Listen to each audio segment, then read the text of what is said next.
অভয়দান করেছেন, এরপরে আর তপস্যাদিও প্রয়োজন নেই মূলত।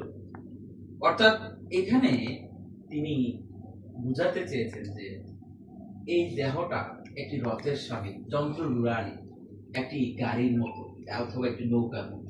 এই দুনিয়াটা, এই পৃথিবীটা হলো একটি ভব সমুদ্র। এই সমুদ্রের মধ্যে আমরা জীবরূপী, যে মানুষরূপী যে নৌকা নিয়ে, যে গাড়িটা নিয়ে আসছি, সর্বোচ্চ স্তরের যে গাড়িটি, এই গাড়িটির মধ্যে এক যাত্রী বসবাস করছে, সেটা হলো আত্মা। আর সেই যাত্রী অন্বেষণ করছে আরেকজনকে, তিনি হলেন পরমাত্মা। সেটা হলো তার মূল গন্তব্য, ডেস্টিনি, পৌঁছার মূল উপায়। এই দেহটা, এটা একটা নশ্বর দেহ, এটা পচে যাবে, গলে যাবে, এটি চিরন্তন সত্য। এটা যদি ক্ষতি হয়েও যায়, আমরা প্রয়োজনে আরেকটি গাড়ি কিনি।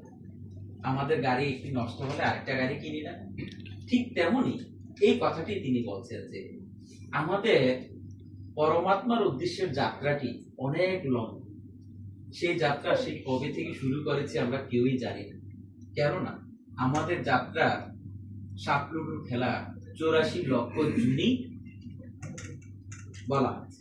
এর মধ্যে এই 84 লক্ষ জুনির মধ্যে মানে মানব যে জাতিটা, সেটা হলো সর্বশেষ জাতি। তাও আবার এই মানব জাতির মধ্যে 4 লক্ষ রকমের মানুষ আছে।